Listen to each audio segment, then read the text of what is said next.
so let's talk about that Etude number 1 on snare drum. It's in 12/8, so the way we want to think about that is similar to 4/4. So the big pulse, there's 4 beats per bar. 1, 2, 3, 4. But we're going to break that into 3 parts. So 1, 2, 3, 2, 2, 3, 3, 2, 3, 4, 2, 3. So in that first measure, we're going to check out these rhythms. Actually, the first measure, all of those rhythms, the rest of the piece, you only have to worry about those rhythms basically. So once you have the first measure, you have the building blocks for the whole thing. So the first beam, so the first 3 notes are under 1 beam. That's 1 and 3, 1, 2, and 3, 1, 2, 1, 2, and 3, 1. Okay, so 1 big beat, 3 notes, 1, 2, and 3, boom. So the big beat 2, so the second beam is 1, 2, and 3, and 1, 2, 3, 1.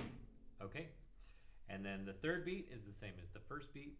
Beat 4 is our new interesting one. So that's if we think 1, 2, 3, it's 1 and 3, 1 and 3. Dun, dun, dun. 1, 2, 3. Okay. The rest of the Etude only uses those rhythms. We've got rolls and flams that we need to deal with, but basically it's just those rhythms. In bar 2, we've got rolls, and I'd really suggest you mapping out your roll so it goes the same speed as you would be playing the 16th notes. So if this is the pulse, 1, 2, 3, 16th notes. And when you want to roll, move your hands at exactly the same speed. Just put a little bit of pressure at the front of your grip so we get a buzz. So 16th notes without a buzz. And then we add a buzz. If it goes a little bit faster, then it's a very even and clean roll. So the tempo of this, dun, dun, dun, dun, dun, dun, dun, dun, dun, dun, dun. Those 16th notes will be a perfect bass for your rolls. So don't try to go too fast. Don't press too hard. It's just a little bit of pressure at the front of your grip. As you can see, I'm holding the sticks with all of my fingers are around the sticks. This is how I play normally, and then when I want to roll, I just pinch at the front of the grip, and then we get a buzz. Doubles would be the same idea. We just pinch less, and then pinch more. It's all part of the same stroke. So don't try to do anything crazy when you come across those rolls. For the rest of the Etude, you're basically just dealing with that. We've got some accents that come in at the end of the first line. Make sure those are really clear and louder than the rest of the measure. And then just, get through it. This one is pretty straightforward. I think as long as you can execute the rolls and have a good feeling of what 12/8 is about and breaking that down. So 1, 2, 3, 4, 5, 6. It should feel a little bit like a waltz in those little beats. Then I think you'll be fine with it. Good luck.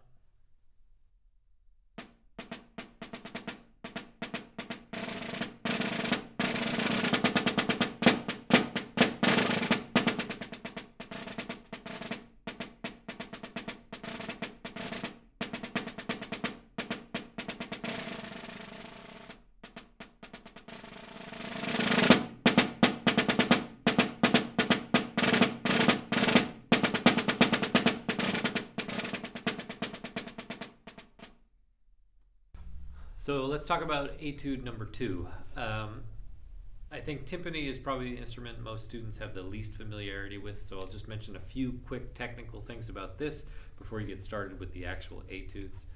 As far as beating spots are concerned, usually it's between 1 and 2 inches away from the rim.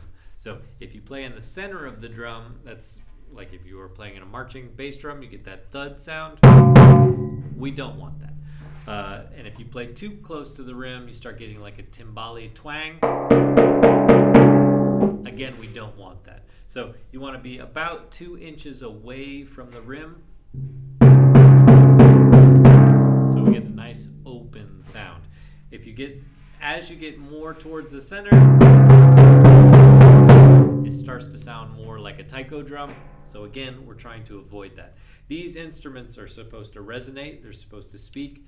You know, it's a bass instrument, so we want to feel the bottom as well as the ringing. So just be careful of that. The other thing, I mentioned it with xylophone. This is definitely not an instrument that you want to play downstrokes on. There should be no going down and stopping. The mallet should come off the head, and you should help it come off the head. We want to think we're ringing, so think the instrument is ringing. When you play down into the head, you're actually muffling it a little bit more than you think you are, so don't get into this habit. You know, we want to play up and out of the instrument. Okay, now let's get into the etude. So for this one, number 2, you're going to want some hard-ish mallets. They don't need to be wood or anything too hard, but they need to be articulate enough for us to get some clarity on these fast 16th notes. There's nothing particularly difficult with this etude other than maybe the speed and getting around the instrument. So I'll just talk about a few quick things.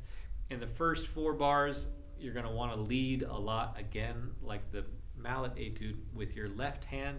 So your left hand is going to be going down the drums.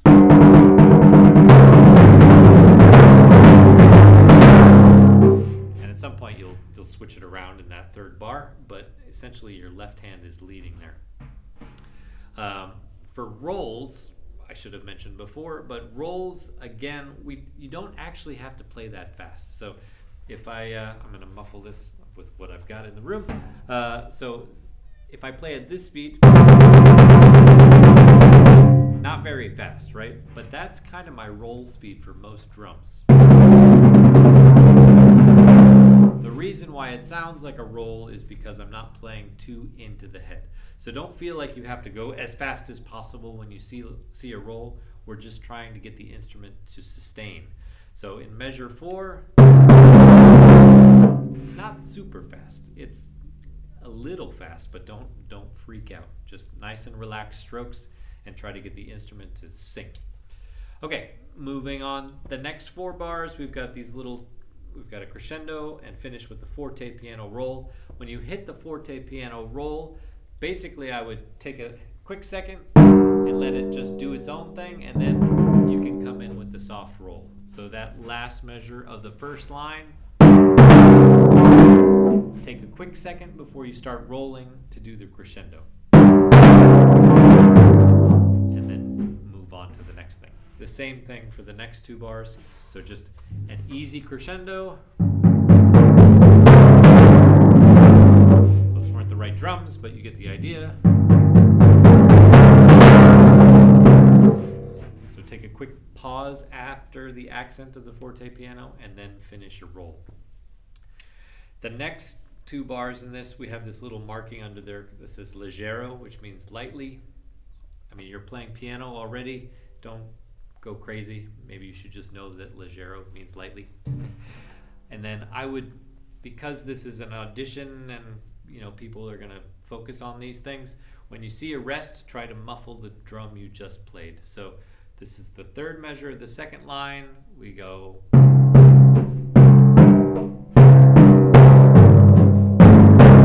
So we muffle on those 8th note rests.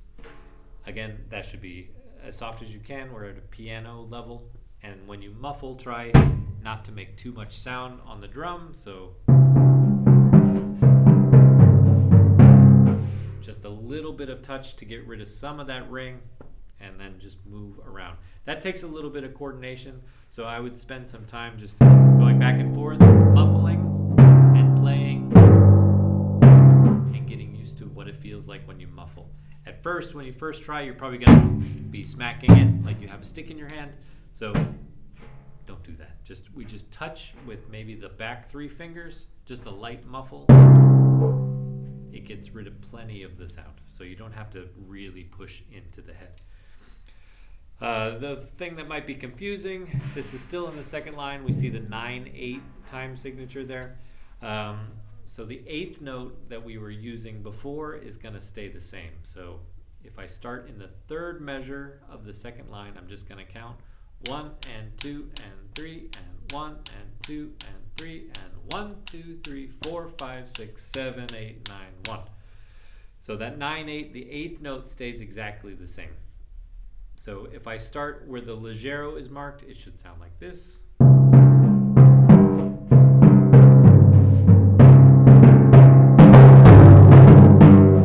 So it gets a little funny there, but the 8th note should stay the same. Use the skills you learned in the snare drum etudes before, and those rhythms are exactly like that 12/8 snare drum rhythm. The second half of this etude, so we've got the same as the beginning essentially, but now we're at piano and we've got a crescendo to the end. So stay soft for a little while and really maximize your crescendo at the very end. There's really nothing too different here. There's a couple different patterns, but the idea of the first line is exactly the same. At the very end, you've got fortissimo with a roll and then an accent. Again, don't overplay. We do want it to be loud, but don't smack the instrument. And then muffle at the very end. So we've got, and then muffle everything, and you're done. Okay? Good luck.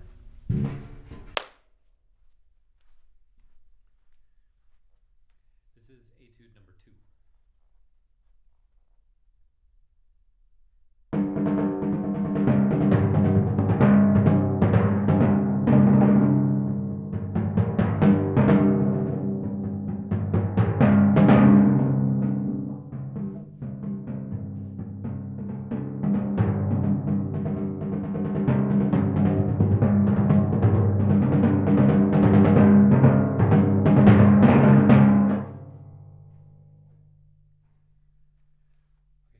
Okay, so let's talk about etude number 3.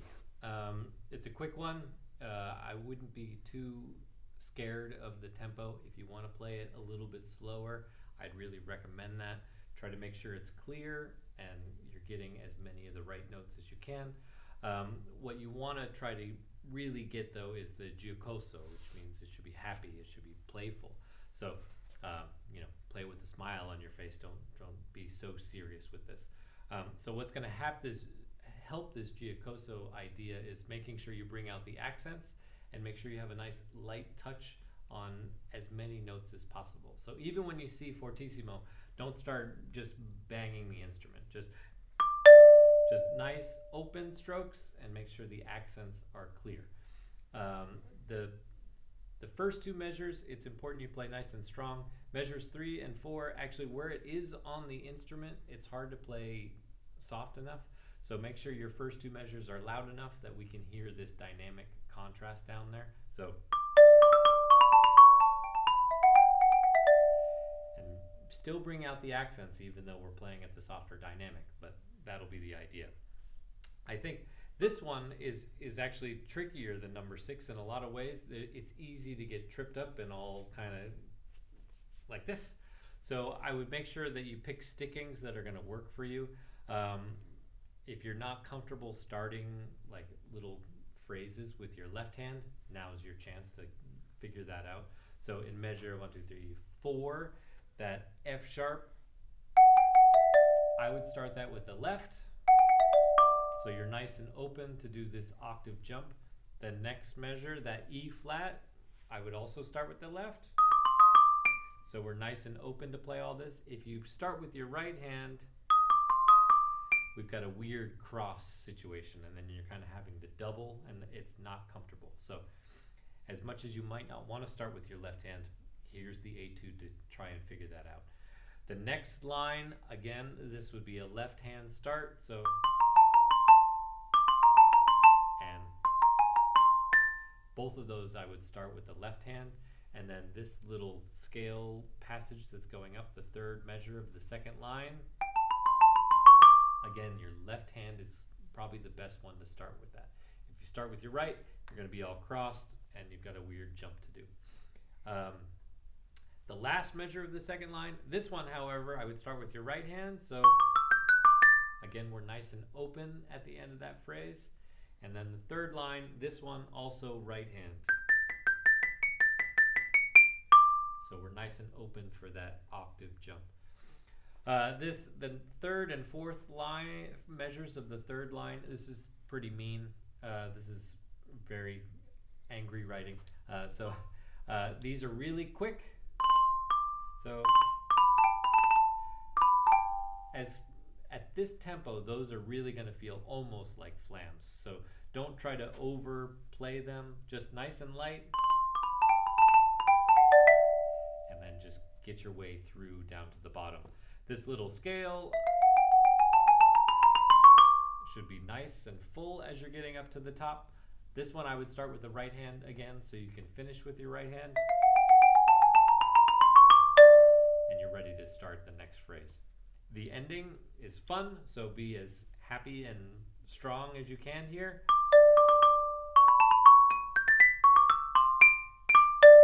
And bring these accents out at the end, and it should put a smile on the judge's face. So don't be too angry sounding with these louder dynamics. It's still happy sounding, okay? Good luck.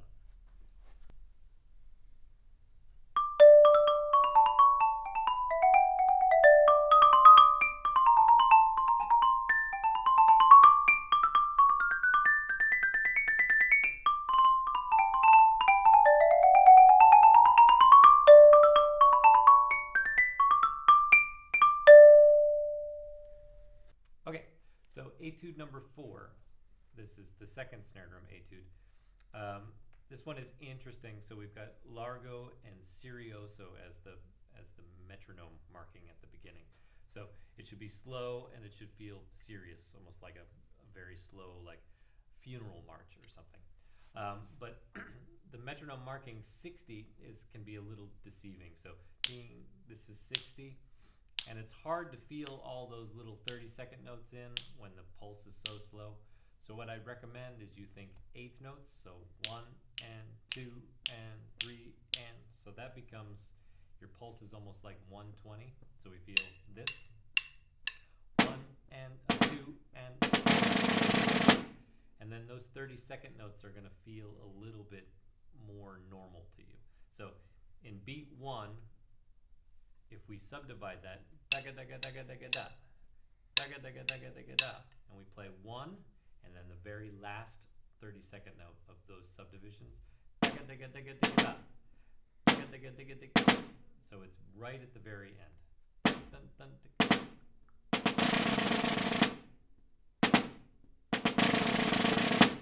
and if we keep feeling that eighth note, so we have basically two subdivisions per beat, it should be able to feel it a little bit easier.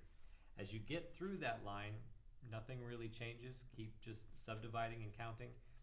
At the end, right before we go to the second line, that subdivision, those eighth notes that you're thinking of, are going to basically become your new quarter note.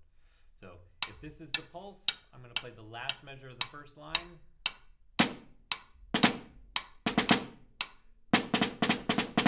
Then those clicks become your new quarter note. It's almost double time. If you want to do it perfectly, then it's a little bit slower than double time, but that would be the idea. So the second half of this etude, the fast part, is where it gets a little tricky. These dotted 16th notes with 30-second notes are really tight to each other. It shouldn't sound like flams. They should be more even sounding. So flam would be like this. 30-second notes would be. So you've got to get your two hands much more even so we hear both of those notes. So I'll just play the first measure of the allegro. So you hear how close those are, but they don't sound like flams.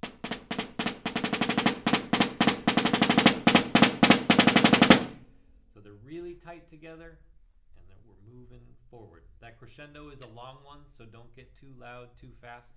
We're starting at pianissimo, and we're only getting up to forte, and it's 3 bars. So take your time, maybe save the majority of your crescendo for that mezzo forte to forte bar.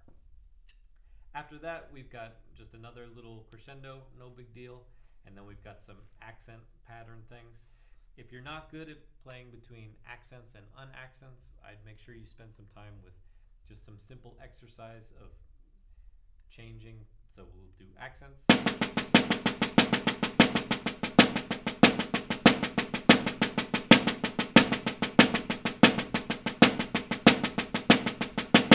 And making sure there's a real clear difference between the accents and the unaccented notes. So anything that's not accented, much less, and the accent's nice and strong. So that measure, the fortissimo measure at the end of line 2, is a little tricky. That's a little awkward. So it can be a little funny. Start slow, get a feel for it, and make sure that accent pattern is very clear on top. The next measure is exactly the same, but it's piano. A little trick that will help you is on the drum, if we play close to the center, that's kind of our loudest dynamic. If you play close to the edge, it's much softer. So loud, and just by moving to the edge, it automatically gets a little bit softer.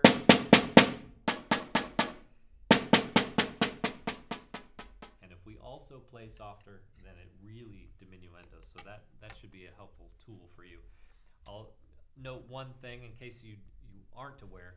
You see the snare bed at the bottom of the snares, that should go right in front of you. So the little mechanism, the throw, which you turn the snares on and off, should be right in front of you, and the snare should be like a road that goes straight ahead. So you want that snare bed right in front of you. So no matter what you're playing, you're always on top of those snares. So over here is not a good sound. We want to play right on top of those snares. The other thing I'll point out that most young people struggle with is we want to play both hands in exactly the same spot. So whatever dynamic you're doing, try to play on the same dot on the head that you can. As soon as your hands start to separate, the sound is really different. As they come together, that sound evens out. So as you're playing lines and musical ideas, you can have a consistent sound. Hopefully that helps you get through these. Good luck.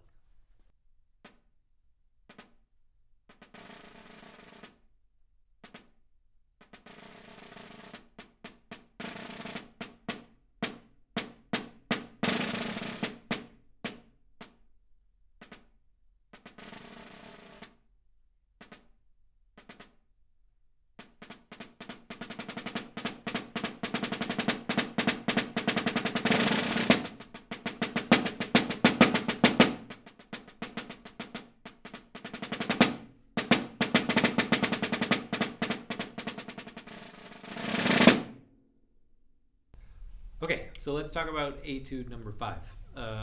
For this one, I would recommend a different mallet choice than you used for Etude number 2. This probably should be a bit softer. You still need some articulation when we have these 16th notes in the second line, and the 32nd note, it needs to be a little bit articulate, but not super. So just nice and round sounds, nothing too intense.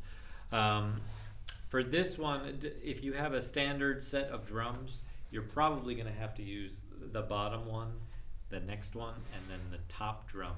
This third drum typically does not get up to an F sharp, though it can, but I would bank on using 1, 2, and then 4. Good luck. But none of this is too difficult to get around, so I think it's very comfortable to use 1, 2, and 4, and just ignore 3 altogether. Again, the low E will never really make it on this number 2 drum. Again, if you tune it funny, then maybe you can get it, but I would stick to 1, 2, and 4. With this one, they're really going to be looking for quality of sound first and foremost, I think. There's nothing too technically difficult about this. If you get a little bit more intense about the muffling, that might be a little difficult, but the rhythms are not super difficult. So what's going to be important is a nice round open sound. So what we talked about earlier in Etude number 2, getting out of the drum and not playing into the head, is going to be very important. So let's just talk about these first 2 bars. Again, we are seeing 30-second notes again in a very slow tempo. So instead of thinking this, think of the 8th note and split that into 2. So ga-dang, gang, bong, be-dong, bong, 1 and 2, 1 and 2. So think of the 8th note as your subdivision, so you can manipulate those rhythms a little bit easier. Just because this is an audition again, I would take those rests seriously and try to muffle when you can. So that first measure, I would muffle after I play the B. I would muffle the B again while I'm playing the F sharp. So that motion. And then muffle on those 16th notes, which is a little tricky, but again, it's not very fast, so you should be able to figure it out. So that first measure will look like this. So muffle 1 E and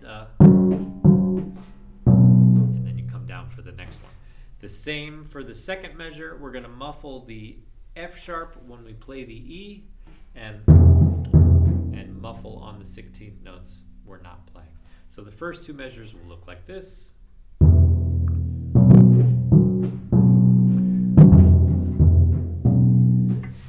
And I chose to muffle with my right hand there. It doesn't really matter. Whatever you can do that's comfortable, muffle. The next two bars with these rolls, again, do not roll very fast, especially if you have nice softer mallets. It's not a very fast roll.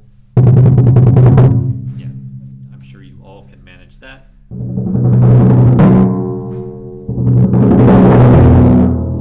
Again, it probably would be a good idea to muffle on that 8th note.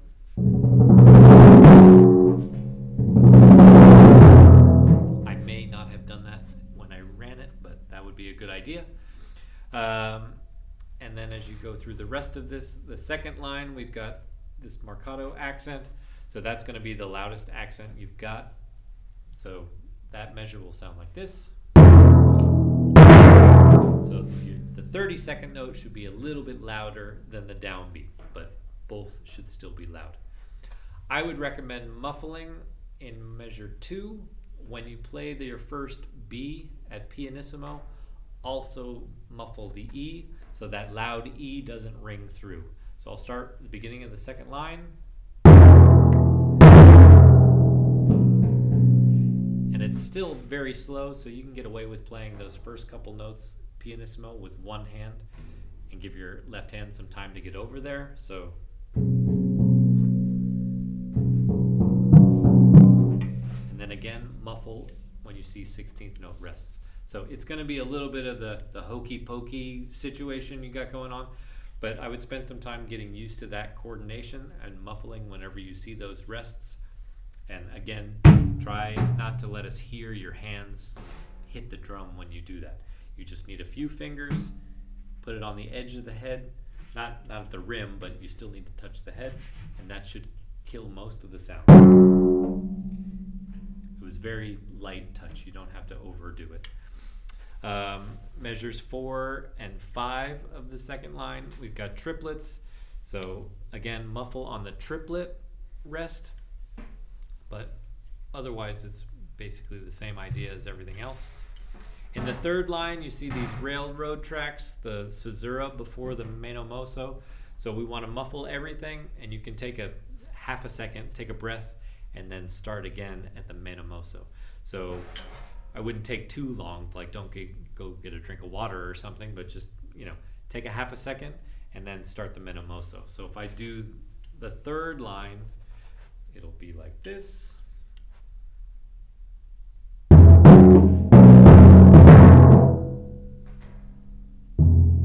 So it's just a little bit of a breath so we can take us into the meno mosso.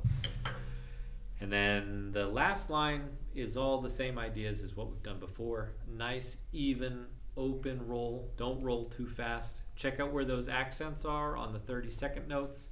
So the third measure of the meno mosso. The 32nd note has the accent, not the 8th note. So be careful. And then with the forte piano, like we talked about in the other etude, you can hit the forte piano and then take a half a second before you start your roll. So you got. And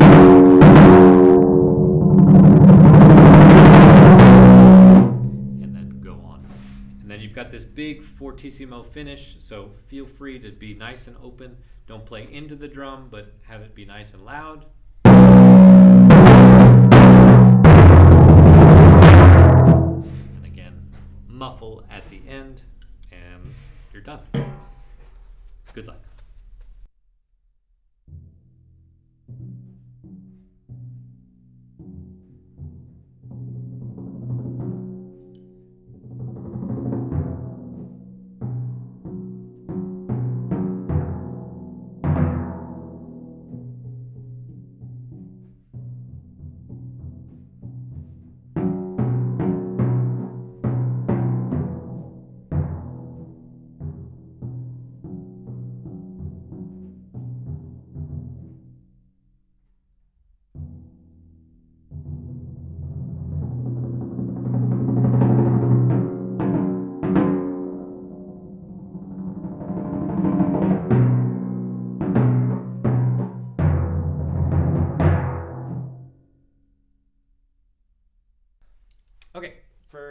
first 6, we're in 6/8, so like the snare drum before, 12/8.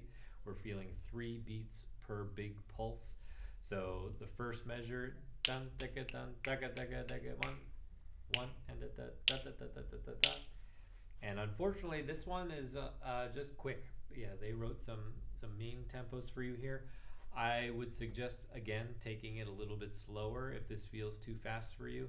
Measure 3 is particularly tricky if your hands aren't quick enough. So we've just got small motions. Just don't overplay. If you try to smack the instrument, you're going to get stuck. It should be really light and loose in your hands. So from measure 1, this is just, we've got an arpeggio and then a scale.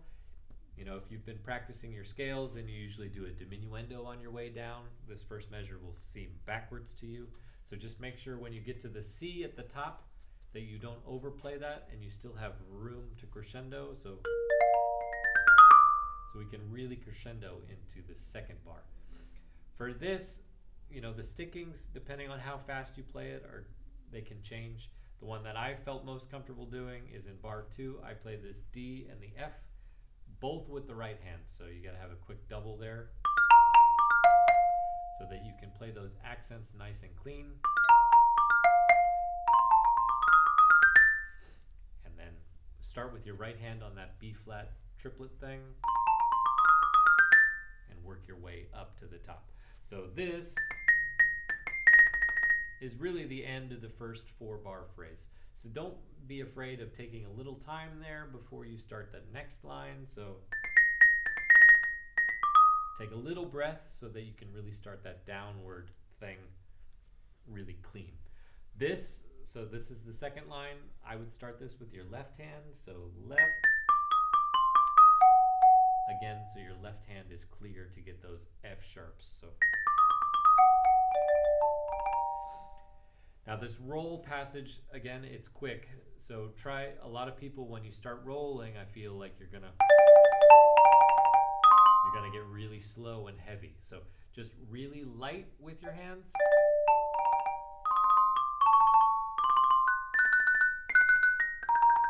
And just really quick light strokes. The melody here, the really important thing to listen to is the right hand. So we just hear.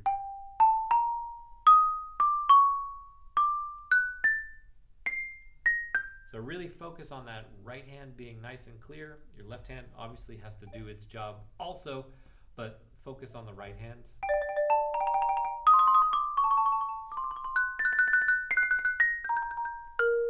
And then we're on to the next thing. This arpeggio section, so be careful of the notes. We've got accidentals here, but the B flat stays. So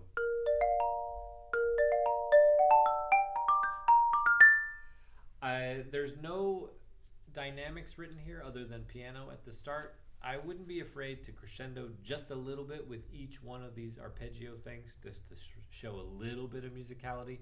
Don't overdo it, obviously. We still have a long way to go, but so just get up a little bit, and then this whole little thing at the end, you can really crescendo till we get to the end. Really diminuendo there at the end, and nice and light strokes. Try not to hammer anything. Just a general note about xylophone. If you know, I see lots of students that are playing drum lines or whatever. There's a lot of downstroking and a lot of hammering. I think what's most important is keep your hands really low to the instrument. So we're not coming from up here. You want to stay low and try to have nice, loose wrist strokes. Down and up with all your strokes. Try not to smack. This is smacking, unfortunately. It's a bad habit. You see it a lot on marching snares when we just stop down all the time. It really doesn't work on this instrument so much, so try to get nice, loose, relaxed wrists. It'll help you get through all these fast passages a lot better. It's tough, so good luck.